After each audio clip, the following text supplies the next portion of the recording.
Stage पर इस जलसे के सदर हफीज़ बागवान साहब, हमारे ज़िला उपाध्यक्ष गुलाम रब्बानी साहब, युवक शहर अध्यक्ष सुलेमान साहब और पाथरी की जिम्मेदारी जिनको हमने सौंपी है डॉक्टर कबीर साहब, पाथरी शहर के समन्वयक, और सामने बैठे हुए मेरे भाइयों, बुजुर्गों, दोस्तों, अस्सलाम वालेकुम। सलाम। सियासत और मज़हब अगर हम अलग तराजू में रखने की कोशिश करते हैं तो वहाँ पर बिगाड़ पैदा होता है। यहाँ पर क्या हुआ, यहाँ पर क्या हो रहा है, दूसरे लोग क्या कर रहे हैं, कौन क्या कर रहा है, हमको उस बात करने में मुझे इंटरेस्ट नहीं है। मैं आप लोगों के सामने मेरी पार्टी, मेरे जो सदर है असदुद्दीन अवैसी साहब, महाराष्ट्र के जो सदर है इम्तियाज़ जलील साहब, आप उनका 20 साल का, 25 साल का, 30 साल का असद अवैसी साहब का अगर आप उनके वीडियोस निकाल कर देखेंगे, संसद में अगर उनका भाषण निकाल कर देखेंगे, उनकी तकरीरें निकाल कर देखेंगे, उनके प्रेस कॉन्फ्रेंस निकाल कर देखेंगे, या उनके जलसे आम में तकरीबात निकाल कर देखेंगे, तकरीरें निकाल कर देखेंगे, तो आपको एक ही दर्द सामने आएगा कि एक आदमी है जो मुसलसल हमारी कौम के बारे में, हमारी कौम की दर्द लेकर उनके मसाइल के ऊपर दलीलों के साथ में ताकत से बात करने की कोशिश कर रहा है और बात कर रहा है। अब हमारा फरीज़ा क्या बनता है? क्या हमारा फरीज़ा ये नहीं है कि जो इंसान हक़ की आवाज़ उठा रहा है, जो इंसान हमारे ऊपर जो जुल्म हो रहे हैं वो जुल्म के ख़िलाफ़ आवाज़ उठा रहा है, उस इंसान की हम ताकत बने, उस इंसान की आवाज़ के पीछे लब्बैक कहें। मुझे फ़ख्र है कि मैं ऐसे लीडर के पीछे खड़ा हुआ हूँ, अल्हम्दुलिल्लाह, जो बातक़वा है, नमाजी है, परहेज़गार है और हक़ के लिए लड़ता है। मैं परभनी ज़िला समन्वयक होने के नाते उनका पैगाम आप तक पहुँचाना मेरा फ़र्ज़ समझता हूँ और उनकी दावत भी आप तक पहुँचाना मेरी ज़िम्मेदारी समझता हूँ कि आइए, हक़ की आवाज़ में आवाज़ मिलाइए, हक़ की आवाज़ को ताकत दीजिए और मजलिस को ताकत दीजिए। यकीन मानिए, मजलिस ताकत होगी तो आपकी आवाज़ ताकत होगी। जो लोग सेकुलर होने का दावा करते हैं, जो लोग अपने आप को लीडर बोलने का दावा करते हैं, आप लोग उनकी कारकर्दगी देख चुके हैं। हम पाथरी में एक नई लीडरशिप डेवलप करने के इरादे से आपके सामने आए हैं। फैसला पाथरी के लोगों को करना है, फैसला पाथरी की टीम को करना है, फैसला पाथरी के जो वोटर्स हैं उनको करना है कि आप लोगों को बदलाव चाहिए या नहीं चाहिए। जिंदा रहने का नाम जिंदगी नहीं है। अगर आप एक पानी में से एक पत्थर उठाकर देखेंगे और उसको आप फोड़ेंगे तो आपको अंदर से हो सकता है कि एक जानदार कीड़ा निकल आए। तो ये उस बात की गवाही है कि आपकी ज़िंदगी और आपकी मौत और आप तक रिस्क पहुंचाना किसी और के हाथ में नहीं है, सिर्फ अल्लाह के हाथ में है। हम यहाँ पर जिंदा रहने की या जीने की बात नहीं कर रहे हैं, हम ये बात कर रहे हैं कि अल्लाह ने हमको यहाँ पर दुनिया में भेजा है नायब बनाकर। तो हम सबसे पहले तो अपना मुहासरा कर ले कि क्या हम नायब बनने के काबिल हैं। क्या मैंने पैदा होने के बाद किसी के ऊपर जुल्म नहीं किया? क्या मैंने किसी का हक नहीं मारा? क्या मैंने मामलात अपने सीधे रखे? क्या मैंने मुत्तकी होकर ज़िंदगी गुजारी? क्या मैंने लोगों के जुल्म के ख़िलाफ़ में आवाज़ उठाई? क्या मैंने लोगों के हक के लिए आगे बढ़कर लोगों की ताकत बनने की कोशिश की? अगर इसका जवाब हाँ है तो आप हिम्मत कर सकते हैं कि आप आइए, मजलिस से जुड़िए और मजलिस की ताकत बनिए। और अगर इसका जवाब ना है तो आप अपने आप का मुहासरा कीजिए, अपने आप को टटोलिए और अल्लाह ताला के जो निज़ाम ने, अल्लाह ताला ने आपको जो बनने के लिए कहा है वो बनने की कोशिश कीजिए। अगर आप वो बनने की कोशिश करेंगे तो जैसा कि आज हमारे स्टेज पे हमारे मुंडे साहब हैं, ऐसे बहुत से हमारे हिंदू भाई, हमारी हिंदू बहनें, हमारे बुजुर्ग आपके साथ खड़े होकर, आपके ताकत से ताकत मिलाकर, आपके कंधे से कंधा मिलाकर हक की लड़ाई में आपके साथ देंगे इंशाअल्लाह। ये लड़ाई सिर्फ मुसलमानों की लड़ाई नहीं है। मैं एक बात वाज़ेह करना चाहता हूं, मेरे सदर साहब की तरफ से भी और मेरे रियासती सदर साहब की तरफ से भी, कि हम मुसलमानों की हक की बात जरूर करते हैं, हम मुसलमानों के ऊपर होने वाले जुल्म की बात जरूर करते हैं, हम मुसलमानों की ताकत की बात जरूर करते हैं, हम मुसलमानों के जो बच्चे आज तालीम हासिल किए बगैर आज जो टोकरा उठाने के लिए मजबूर हैं, हम उनकी बात जरूर करते हैं। मगर इसका ये मतलब नहीं कि हम दूसरे कौम की बात नहीं करते। हर वो मजलूम जो जुल्म का शिकार है, हम उसकी आवाज बनना चाहते हैं। हर वो आदमी जो पीछे रह गया है, दबा कुचला रह गया है, चाहे वो मुसलमान हो, चाहे वो दलित हो, चाहे वो ओबीसी हो, चाहे वो धनगर हो, चाहे वो मराठा हो, या चाहे वो किसी और समाज का हो, उनको चाहिए कि असद साहब की तरफ इस नजर से देखे कि वो आदमी, वो शख्स आज पूरे भारत में अकेला लीडर है जो किसी के दबाव में ना आकर हक की आवाज उठाता है। मैं आप लोगों को दावत देना चाहता हूं कि मजलिस को, AMIM को आप सिर्फ मुसलमानों की जमात मत समझिए, ये आपकी अपनी जमात है। आप एक बार आकर देखिए, आज बिहार में मैं बहुत फख्र के साथ कहना चाहता हूं कि आज बिहार के इलेक्शन के लिए आज पहला एक टिकट का उन्होंने एक घोषणा की, असद अवैसी साहब ने खुद, और वो पहली घोषणा जो की वो किसी मुस्लिम का नाम नहीं है, वो एक हिंदू भाई का नाम है, उनका नाम है राणा रंजीत। बहुत ताकतवर आदमी है और ताकत के साथ असद अवैसी साहब के साथ में खड़ा हुआ है और पीछे खड़ा हुआ है। तो पाथरी में अगर बदलाव चाहिए, पाथरी में आप अगर ये समझते हैं कि आज की जिंदगी, यहाँ पर कारखाने नहीं है, यहाँ पर इंडस्ट्रीज नहीं है, यहाँ पर कारोबार के मामले में अगर हम गाड़े और कुछ दुकानें छोड़ दे तो यहाँ पर कुछ दूसरे साधन नहीं है। यहाँ पर अगर तालीमी मेयार की हम बात करेंगे तो उर्दू स्कूलों का आप देखिए क्या हाल हो गया है। उर्दू स्कूलों का तो हाल ऐसा है कि हमने ही खुद हमारे चमन भी उजाड़े हैं। अगर हम खुद नहीं चाहेंगे कि उर्दू जबान आगे बढ़े, मैं आपको यकीन दिलाता हूं कि उर्दू को अगर आप जबान समझेंगे, अगर आप उर्दू को अगर एक लैंग्वेज समझेंगे तो आप गलती पर है। उर्दू एक तहजीब का नाम है। अगर आप उर्दू सीखेंगे तो आपके घर में तहजीब आएगी, आपके घर में सलीका आएगा। आपका बच्चा किसी से बेहुरमती से बात नहीं करेगा, किसी से बेइज्जती से बात नहीं करेगा। उसको उर्दू सिखाती है कि इज्जत करना, उसको उर्दू सिखाती है कि एहतराम करना। उर्दू का और तरक्की का अगर कोई कम पढ़ा लिखा आदमी अगर ये बोलता है कि उर्दू पढ़ने से अगर आपकी तरक्की रुकती है, तो मुझे ऐसा लगता है कि वो आदमी ना समझ।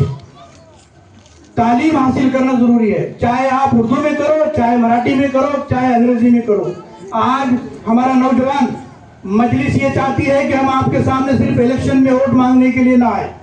मजलिस ये चाहती है कि हम आपके तालीम के लिए बराबर आवाज उठाए। अगर आपको लगता है कि किसी गवर्नमेंट स्कूल में तालीमी मेयार बराबर नहीं है, तो आप हमारे डॉक्टर कबीर साहब से राब्ता कीजिए। ये जिम्मेदारी के साथ उस स्कूल के जो इंतजामिया के लोग हैं उनसे बात करेंगे और उनको ये बताएंगे कि तालीमी मेयार अच्छा होना जरूरी है, क्योंकि हमारे बच्चों का मुस्तकबिल हम ऐसे अंधेरे में नहीं डाल सकते। कारोबारी नुक्ते नजर से अगर यहाँ पर अगर हमारे भाइयों को कुछ परेशानी हो रही है, चाहे वो हिंदू हो, चाहे वो मुसलमान हो, चाहे वो दलित हो, या चाहे वो किसी और समाज का हो, वो इंसान है और एक इंसान को दूसरे इंसान की हक की लड़ाई में साथ देना चाहिए। बीजेपी शिवसेना के लोग यही कर रहे हैं कि इंसान को इंसान से बांटने की कोशिश कर रहे हैं, ताकि इंसान दूसरे इंसान की ताकत ना बने और दोनों अलग अलग कमजोर हो जाए और ये राज करे। और यही हो रहा है। आप देखिए यहाँ पर की मिसाल लो, या किसी और परभनी की या कहीं और की, जो लोग लेबर काम करने के काबिल नहीं है, जो लोग डॉक्टर के बाजू में खड़े रहने के काबिल नहीं है, आज सिर्फ सियासी रोटी सेक कर करोड़ों रुपए में खेल रहे हैं और आप लोगों को बेवकूफ बनाने का काम कर रहे हैं। और बदनामी का अगर टोकरा फूटता है तो वो आपके ऊपर फूटता है। हमको बाहर से ये पता चलता है कि पाथरी में 3000 का रेट चलेगा, पाथरी में 5000 का रेट चलेगा। अरे मेरे भाइयों, इनको कोई बता दे कि खुददार मुसलमान जब उठता है, खुददार अगर पाथरीगर उठता है तो इनके 5000 10,000 नहीं, इनके 1 लाख रुपए के ऊपर भी ये थूक कर वही जंग में साथ देगा जो आपकी लड़ाई है। मैं आने वाले नगर पालिका के इलेक्शन में आप लोगों की खुददारी देखना चाहता हूं, मैं आप लोगों की हिम्मत देखना चाहता हूं। मैं ये देखना चाहता हूं कि आप लोगों के लिए पैसे इंपॉर्टेंट है, पैसे अहमियत रखते हैं या आपके बच्चों का मुस्तकबिल अहमियत रखता है।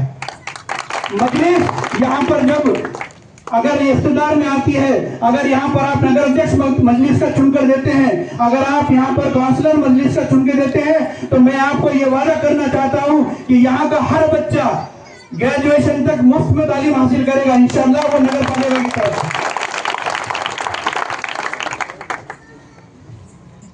यहाँ पर हम ये देखेंगे कि अगर सोलार सिस्टम लगाया जाए, सोलार प्रोजेक्ट अगर लगाया जाए, तो हमारे गरीब भाइयों को, हमारे गरीब बहनों को घर में कम से कम 100 यूनिट बिजली उनको मुफ्त दी जाए। तरक्की की बात हो, आप आइए, हर पार्टी को इलेक्शन लड़ने का हक है, इमाम को भी हक है। हम आपके सामने जब नगर पालिका के लिए आएंगे तो हम मैनिफेस्टो लेकर आएंगे, एक 20 से 25 पॉइंट का प्रोग्राम होगा, आप उसको बहुत गौर से पढ़िए, आप उसकी स्टडी कीजिए, आप ये देखिए कि ये 25 पॉइंट, ये 25 नुकात का जो प्रोग्राम है, जो लोग 20 साल से, जो लोग 25 साल से, जो लोग 40 साल से यहाँ पर सत्ता में थे, उन्होंने ये काम क्यों नहीं किया। आप उनको सवाल पूछ सकते हैं कि आज जब 25 नुकाती प्रोग्राम एमआईएम हमारे सामने लेकर आ रही है, तो आपके पास देने के लिए क्या है। मेरे भाइयों, आप मेहनत कर, हम लोग मेहनत कश कौम है। हम सुबह जब उठते हैं तो मेहनत कर कर शाम में जब थक हार के बाहर घर पे लौटते हैं, तो हमारे बच्चे ये नहीं पूछते हैं कि कितना कमाया। हमारे बच्चे के चेहरे पे पहले मुस्कुराहट ये आती है कि मेरा बाप घर पर वापस आया। वो बच्चे को फर्क नहीं पड़ता कि आप उसको 1 रुपए का चॉकलेट दे रहे हैं या 20 रुपए का। जब आपका बच्चा, आपका खुद का अपना बच्चा आपसे तकाजा नहीं कर रहा है कि मुझे महंगे महंगे कपड़े चाहिए, मुझे चॉकलेट चाहिए या मुझे और कोई चीज चाहिए, तो आप क्यों अपने ऊपर एक ऐसा धब्बा लगाने के लिए आप कोशा है।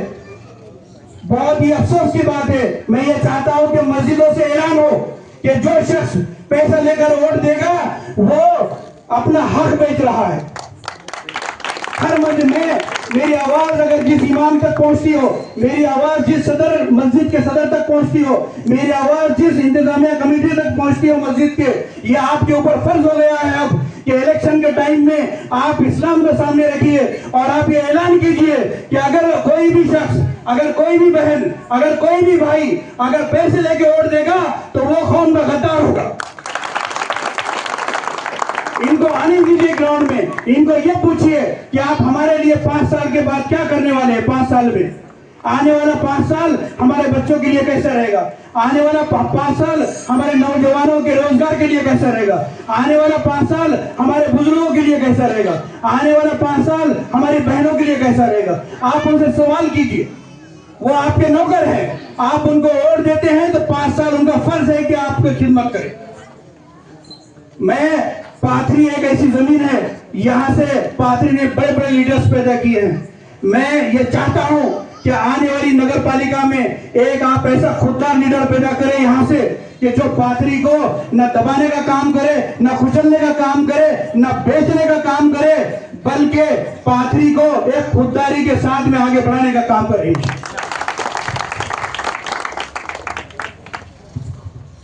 मैं जिला समन्वयक होने के नाते आप लोगों के सामने पाथरी शहर में बॉडी किस हिसाब से काम करेगी हमारी आपके सामने रखना चाहता हूँ 3 से 4 मिनट में, क्योंकि वक्त नहीं है हमारे पास। इस वजह से हमने पहले ऐसा हुआ करता था कि 1 या 2 लोगों को पोस्ट दी जाती थी और वो बस 3 या 4 लोग पूरे पाथरी शहर हो या परभनी में काम करते थे। अपने तौर पे हो सकता है कि ईमानदारी से काम करते हो, मगर पूरा नियोजनबद्ध कार्यक्रम नहीं होता था। अभी हमने कबीर साहब को और एडवोकेट साहब को और उनके साथ में जितने लोग हैं उनको जो जिम्मेदारी दी है, मैं आपको ये बताना चाहता हूँ कि हमने शहर समन्वयक बनाया है। शहर समन्वयक के बाद में हमने यहाँ पर एक शहर प्रभारी बना रहे हैं हम। इसके बाद में यहाँ पर युवक का हम अध्यक्ष बनाएंगे, उसके बाद यहाँ पर सोशल मीडिया का अध्यक्ष बनेगा, और आपके पास में जितने प्रभाग है हर प्रभाग का एक अध्यक्ष बनेगा। वो प्रभाग में एक प्रभाग अध्यक्ष रहेगा, एक प्रभाग प्रभारी रहेगा, एक प्रभाग का युवक अध्यक्ष रहेगा, और उसके बाद में उस प्रभाग में जितने भी बूथ आएंगे, हो सकता है कि आपके एक वार्ड में 4 या 5 बूथ हो, तो वो हर बूथ का एक अध्यक्ष रहेगा, और वो बूथ अध्यक्ष के अंडर में कम से कम 15 से 20 लोग बूथ में काम करेंगे। वो बूथ में काम करने वाले लोग मजलिस के लोग रहेंगे। वो न सिर्फ इलेक्शन के में काम करेंगे, बल्कि आपकी रोजमर्रा की जिंदगी में भी आपके सामने काम करेंगे। तो मैं आप लोगों को बहुत जिम्मेदारी से यह कहना चाहता हूं कि आपका मुस्तकबिल आप तय करेंगे, पार्टी की टीम तय करेगी।